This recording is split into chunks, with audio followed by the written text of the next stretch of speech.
Hello Year 10 and welcome to this week's episode of the English podcast. I'm Mr Matharu. We also have Miss Thornhill and Miss Smith.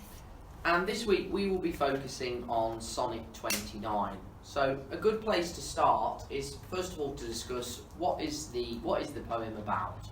And what we need to understand here is that this is a poem written by a woman who is quite outspoken in her love for her lover, and she's showing that rebellious nature. She's really showing that she's going against the norms and the typical what is expected of a woman in those times. Yeah, because those Victorian women wouldn't really have expressed strong emotions, and she clearly does in this poem, because this poem is representing the passion and the desire that she feels for Robert Browning, who the poem is thought to be about, who she subsequently went on to marry.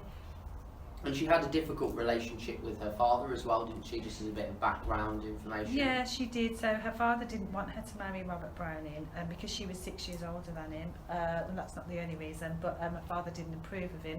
So she rebelled against her father and went and married him anyway, which shows her strong, determined character, and I think it also shows how strong her love was for Robert Browning. Good. In terms of language, Miss, what sort of language stood out to you?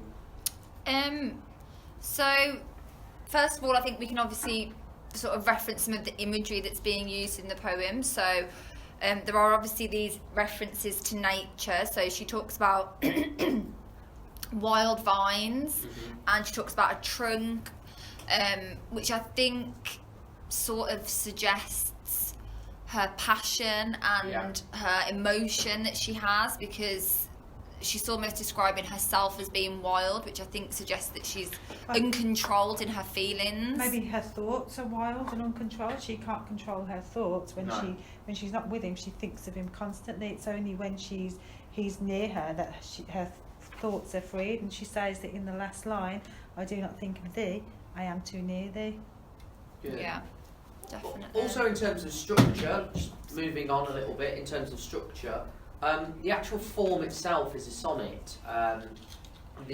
Typically sonnets are about love and written by males. So this is not written by a male. This is a woman that's written this. So in terms of that point, that's quite not very obvious and quite different to what we would expect from a woman that time. at that Yeah, time, absolutely. Definitely. Yeah.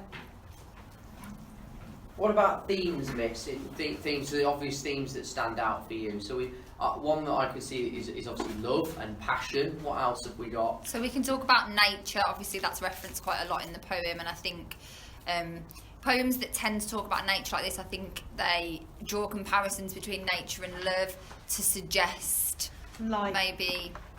Yeah, like for example. The connection, for example, a good poem to compare it with from that point of view would be Love's Philosophy. Yeah, by Shelley, because her and Shelley both talk about this idea of linking nature and love.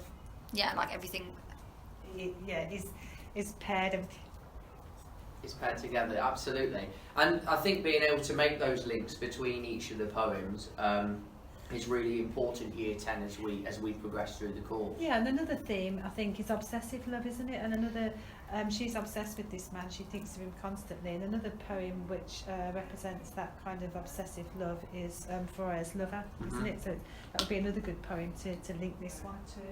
Good. Okay, so please do remember year 10, follow our structure when looking through each one of these poems. And as always, make sure that you listen to this as it will help you complete this week's homework. And as always, we look forward to speaking to you next time.